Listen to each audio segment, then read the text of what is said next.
Salut tout le monde, bienvenue à ce 12e vidéo sur le jeu Bayonetta et Tomahawks publié par GMT Games en 2021. Dans cette vidéo, on va voir tout ce qui se passe au début d'une bataille. Comme je disais, on va splitter. J'ai checké mes affaires, là, je pense que je vais faire 3 vidéos sur les batailles, là, début, milieu, fin. Euh, Question de rendre ça plus buvable pour vous autres, faire des plus petites vidéos. Fait que là, on va voir tous les cossins qui se passent au début d'une bataille. Il y a quand même une coupe d'affaires, là. Fait qu'on on va être bon pour remplir un peu de temps avec ça, certainement. D'abord, je vous rappelle que vous résolvez à la fin de l'action round, vous résolvez les batailles euh, une à la fois, dans un ordre vraiment strict, là, de haut en bas sur le board tel qu'on le voit ici, là. Puis j'en ai parlé dans une autre vidéo, là, mais tu sais, là, si, avant de sortir la règle là, pour voir est-ce que Newfoundland est plus haut que Port-Dauphin, là, au verso du rulebook, là, vous avez là, la priorité là, des spaces. Là, vous partez d'en haut à gauche ici, puis vous descendez comme ça. Là. Ça a l'air compliqué. Honnêtement, là, dans un action round typique, là, vous allez avoir peut-être là, 2 batailles, là, puis une en haut complètement, puis une en bas complètement. Là, il n'y aura pas de doute. Là. C'est pas un jeu où est-ce que vous arrivez à la fin de l'action round, vous avez 16 batailles à résoudre, là, puis vous devez vraiment les faire, là, puis checker laquelle est avant laquelle. Là.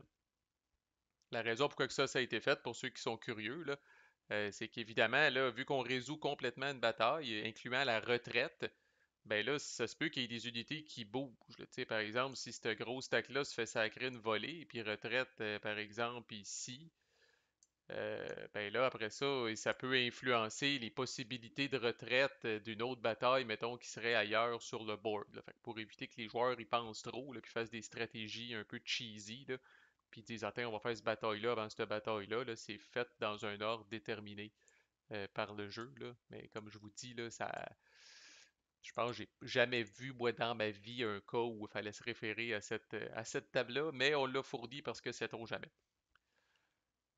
Donc, une fois qu'on dit, là, par exemple, c'est beau et on est prêt à résoudre une bataille, il faut déterminer qui est le défenseur. Ça a l'air évident, mais n'oubliez pas là, que dans Bayonetta et Tomahawk, c'est dans un action round, il y a le first player qui bouge des unités.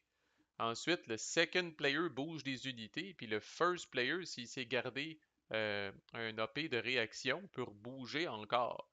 Fait que c'est pas, en tout cas vous allez voir, là, mais dans certains cas, c'est pas, la majorité des cas, c'est évident qui est le défenseur, mais pas tout le temps, tu sais, à cause de cette espèce de dynamique-là. Tu sais, les jeux où on résout les batailles tout de suite, ben, c'est évident.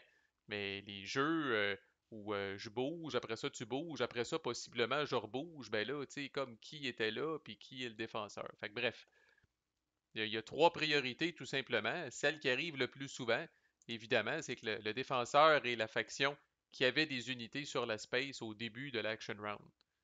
Fait que, par exemple, là, si les Britanniques décident de bouger ici, Britannique est first player puis ils décident de bouger ici, là, ben là, c'est les Français qui vont être le défenseur parce que c'est eux autres qui avaient des unités là au début de l'action round. L'autre cas qui peut arriver, encore là, j'en ai déjà parlé brièvement, là, admettons que les Britanniques sont ici, puis que les Britanniques s'en viennent à Côte du Sud. Fait que là, il n'y a pas d'unité, mais rappelez-vous, là, ils n'ont pas grand-chose. Là. Mais dans ce cas-là, la milice de Côte du Sud va se battre. Fait qu'il y a 2 milices de Côte du Sud qui vont se battre contre ce stack de la mort. Là. Je donne pas cher de leur peau, là. Mais n'empêche. Alors, théoriquement, dans ce scénario-là, c'est le Français qui est le défenseur. Là. La deuxième priorité, dans le fond, c'est la faction qui avait de la milice sur la space. Puis l'autre chose, parce que ça peut arriver aussi, supposons, puis là, mettons que tout ça, c'est des routes, là, pour simplifier la chose, là. Mettons qu'il y a une route ici, puis qu'il y a une route ici, là, puis qu'on est correct au niveau des connection limits. Là, vous aurez compris que je prends ce spot-là, là, juste pour vous illustrer les trucs de combat. On pourrait être à mancher de même, puis le français pourrait jouer en premier, bouger ses unités ici, puis le britannique qui joue en deuxième bouge ses unités ici. Alors là, il n'y a personne qui avait d'unité là au début de l'action round, la space était vide, et la troisième priorité, c'est qui a bougé des unités en premier sur la space. Alors dans ce cas-là, ce serait le français, évidemment. Fait que c'est tout intuitif. Si vous rentrez dans quelqu'un qui était là au début de l'action round, c'est lui le défenseur. Si vous rentrez dans quelqu'un qui a de la milice dans la space, c'est lui le défenseur. Puis si vous rentrez dans quelqu'un là où il n'y avait personne dans la space, ben c'est comme le premier qui est arrivé puis qui a installé ses affaires et le défenseur puis accueille l'autre ou reçoit l'autre avec ses guns pour se battre. Alors ça, c'est pour déterminer qui est l'attaquant, qui est le défenseur. Bon, maintenant, parlons un peu de la milice. Donc, la milice, je l'ai dit, ils se battent même si ils se battent même s'il n'y a pas d'autres unités friendly sur la space. Donc, si ce gros tas de bondes-là s'en vient ici, la milice va se battre. Bon, most likely, le Britannique va prendre la space. Quelque chose que j'ai dit dans une autre vidéo, c'est qu'une fois que vous contrôlez une space ennemie avec la milice, c'est important de toujours laisser une présence dans cette space-là. Toujours laisser au moins une unité pour garder là, contentionner la milice, là, ou la garder soumise, si on veut. Dans un cas où le Britannique évacue complètement la space, le Français regagne automatiquement le contrôle de la space. L'autre avantage de la milice, là, si on veut, là, c'est que, bon, ravigoté peut-être, là, revigoré par l'arrivée de renforts puis tout ça, si jamais j'ai une stack française qui se déplace ici, la milice là, va se soulever pour se battre du côté français. Par contre, là, étant donné que la space est contrôlée par le Britannique, il y a une milice de moins que le nombre de silhouettes qu'il y a à côté de la space qui va se battre. Donc, dans ce cas-là, le Français ajouterait une milice à sa stack là, pour se battre contre le Britannique, qui serait le défenseur à ce moment-là. Rappelez-vous, les trois priorités que je vous ai dit tantôt sont dans l'ordre. Donc là, on pourrait dire, ah, les Français ont de la milice sur la space, c'est eux autres qui sont défenseurs. Non. La première priorité, c'est qui avait des unités là au début de l'action round, puis dans ce cas-là, c'est le Britannique, c'est le Britannique qui est défenseur. Fait que chaque space peut avoir entre une et trois silhouettes de milices. Euh, c'est le nombre de milices qui vont se battre. Vous soustrayez une milice, par contre, si la space est contrôlée par l'ennemi, là, parce qu'ils sont peut-être en prison, whatever, capturés, attachés quelque part, enfermés dans une grange à quelque part. Là. Mais bref, il va y avoir moins de milices qui vont se battre pour vous autres si la space est contrôlée par l'ennemi. Puis bon, il y a des petits marqueurs de milices là, qui sont là, parce que bon, ce ne sont pas, sont imprimés sur le board, ce ne sont pas des unités comme telles. Là. Donc vous allez prendre le nombre de milices là, approprié euh, pour le combat là, que vous allez faire. Ça vient s'ajouter là, à toutes les unités aussi qui vont se battre. Là. Fait que, comme je disais, le tant que l'occupant laisse une présence dans l'espace, la milice se tient tranquille puis fait rien, ne reprend pas le contrôle de l'espace, on se bat pas à chaque action round. Et évidemment, ils sont soumis pour l'instant, jusqu'à temps qu'ils voient des renforts arriver ou jusqu'à temps que l'occupant soit, on allait dire assez con, là, mais il peut avoir une bonne raison, là, mais assez con pour quitter l'espace. À ce moment-là, la milice se relève et reprend le contrôle. L'autre chose que vous allez faire dans la petite routine de début de combat, c'est que vous allez combiner des unités de même type qui sont maganées, qui sont reduced. Donc là, on va prendre cette stack-là anglaise, si on veut. Fait que, par exemple, si j'avais deux artilleries c'était plus. C'était plus. Fait que si j'avais, mettons, deux artilleries flambant neuves et deux artilleries reduced, ben là, avant que la bataille commence, là, j'élimine une des deux artilleries reduced, puis je ramène l'autre à full strength. OK? Autrement dit, là, c'est vraiment ça, là, je combine les unités qui sont reduced. Fait que concrètement, on va le voir dans une prochaine vidéo, là, ça va me donner juste 3 dés d'artillerie plutôt que de 4. C'est pour éviter un petit peu les stratégies cheesy, là, même si c'est dur à faire dans le jeu, là, mais c'est pour éviter les stratégies cheesy où est-ce que vous auriez un paquet d'unités reduced, là, puis qui opèrent quand même à plein régime, puis qui vous donnent autant de dés que s'il était full. Là. Puis on fait ça pour tous les types d'unités qui sont pareilles. Fait que là, vraiment, là, brigade métropolitaine, qui sont celles avec la couronne ici. Puis ça, c'est une light unit. Bon, évidemment, là, même si elle était reduced, elle n'a pas personne d'autre avec qui elle n'a pas. Fait que c'est vraiment si vous avez deux unités reduced du même type que vous faites cette affaire-là, honnêtement, c'est quand même relativement rare. Encore là, si j'avais deux brigades métropolitaines là, qui étaient reduced, là, ben, je les combinerais, je choisis celle que je garde, j'élimine l'autre, je la mets dans les losses, typiquement. Fait que les types d'unités, je le rappelle, là, ben, dans ce cas-là, vous avez uniquement les light units, les unités légères en général, parce que je rappelle que les Indiens ont seulement un step, ne peuvent pas être reduced. Donc, ils ne sont pas touchés par cette règle-là. Vous ne pourrez jamais combiner deux Indiens, parce qu'un Indien, dès qu'il mange un 8, il est éliminé anyway. Fait que, comme type, vous avez les unités légères, les brigades métropolitaines, celles qui ont soit la fleur de lys ou la couronne, les brigades non métropolitaines, donc les Colonial Brigades, les brigades coloniales du côté anglais, là, puis le français, lui, a les fameux Canadiens là, qui sont ici. Donc, c'est des brigades là, qui n'ont pas la fleur de lys. Donc, ça, c'est un type différent. Si vous avez une brigade métropolitaine puis une brigade non métropolitaine qui est maganée, vous ne combinez pas les deux. C'est considéré deux types différents.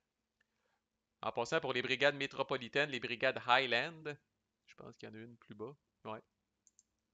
Brigades Highland sont considérées comme des brigades métropolitaines en tout point. Fait que si jamais vous avez une brigade Highland maganée puis une autre brigade métropolitaine maganée, vous choisissez laquelle que vous gardez. Évidemment, gardez la Highland. On va le voir dans le prochain vidéo. Mais la Highland a un reroll gratuit, là, si on veut. C'est une unité plus efficace qu'une unité métropolitaine ordinaire. Les artilleries sont un autre type d'unité, puis les flottes sont un autre type d'unité.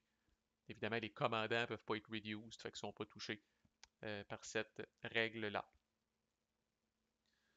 Donc, une fois que vous avez combiné vos unités qui sont reduced, si vous avez un commandant ou plusieurs commandants dans la bataille, vous choisissez un de ces commandants-là et seulement un qui va mener la bataille, là, si on veut. Là. Fait que là, dans notre exemple, là, j'avoue que là, j'ai pas mal fucké la stack ici. On va essayer de refaire du stack rapidement avec ça. Là. Alors, dans notre exemple qu'il y a là, l'anglais a Brad Street. Puis le français aurait le choix entre, dans le fond, il y a Lévis et Montcalm, ici. Fait que l'anglais se pose pas de questions. Il va mettre son ami Brad Street. Il va aller le mettre ici, donc de son côté de la battle track. Typiquement, on va mettre l'attaquant en haut, puis on va mettre le défenseur en bas. Là, fait qu'on switch les marqueurs. Les marqueurs ici, là, dépendamment de qui est l'attaquant, qui est le défenseur. Là. Fait que là, on va présumer là, que set as defender.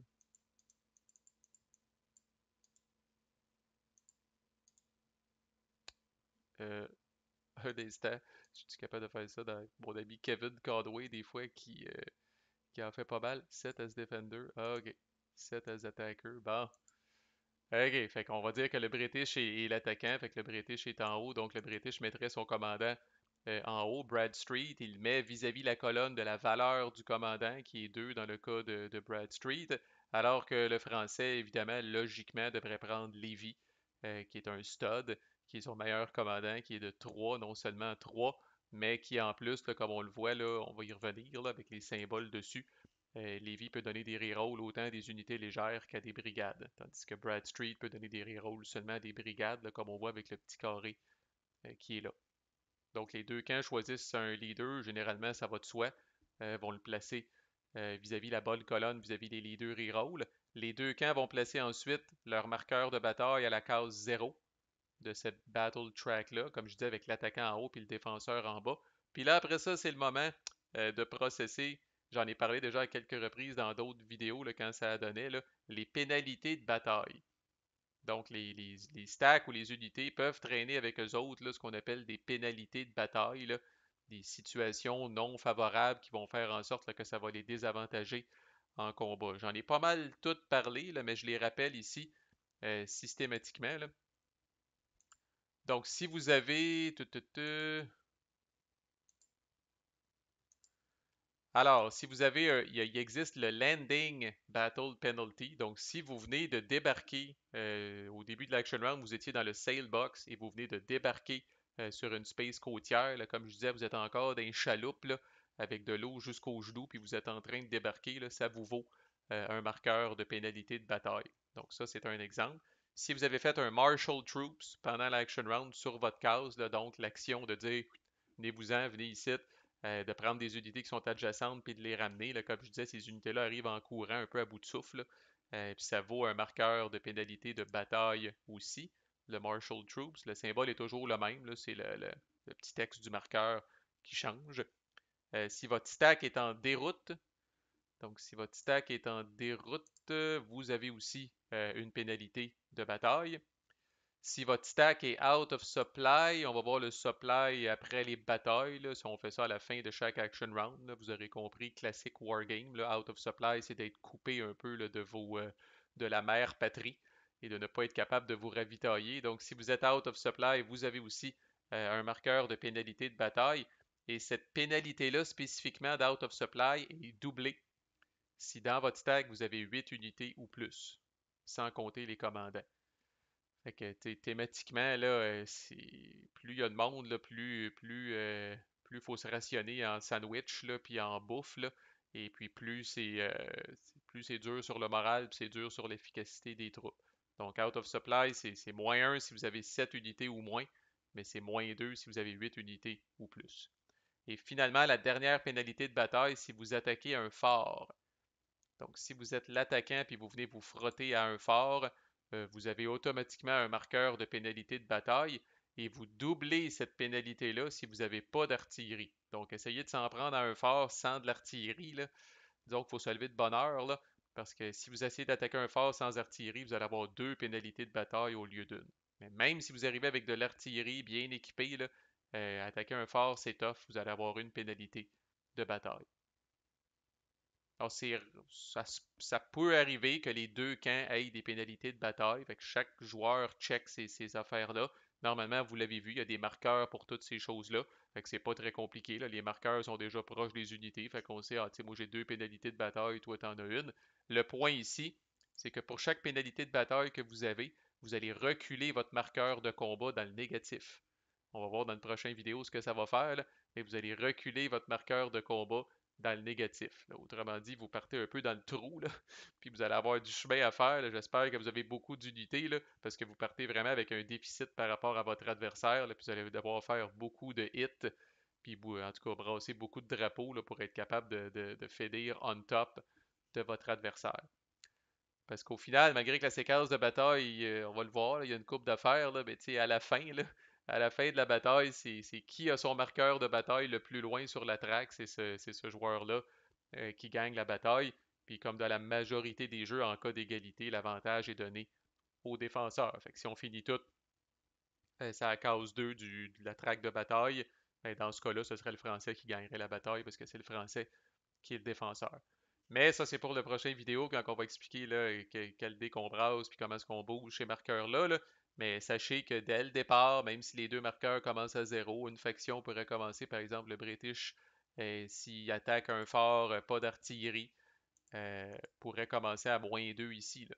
Que c'est pas la fin du monde. Si le Français a juste effectivement cette petite unité légère-là, puis son fort, puis que, bon, le Britannique, je disais qu'il n'avait pas d'artillerie, mais n'empêche, si le Britannique arrive avec ce tas d'unités-là, plus un leader, il y a peut-être quand même des chances de gagner le combat, mais je vous dirais que ça va être tight quand même à ce niveau-là. Comme on va voir, on va faire une coupe d'exemples de bataille aussi, là, après les avoir expliqués. Là. Mais voilà, c'est tout ce qu'on fait dans la préparation des batailles. Là, on est prêt à brasser les dés, brasser les fameux dés custom. Là, c'est là que tout le système de bataille va vraiment prendre son sens. Là. Fait que je pense que je vais essayer de couvrir ça là, dans le prochain vidéo d'un bout à l'autre. Ça va être un petit peu plus long, là, mais ça ne fera pas vraiment de sens de le coter en deux, celui-là. Là. Mais on va voir là, toutes les unités, tout le monde brasse les mêmes types de dés, mais évidemment, dépendamment de l'unité, les résultats que vous allez pogner sur ces dés-là vont avoir des effets différents. Alors, coming soon, prochain vidéo, là, la bataille comme telle, de brasser les dés pour tout le monde puis de se tapocher, là, c'est au menu pour le prochain vidéo. À plus!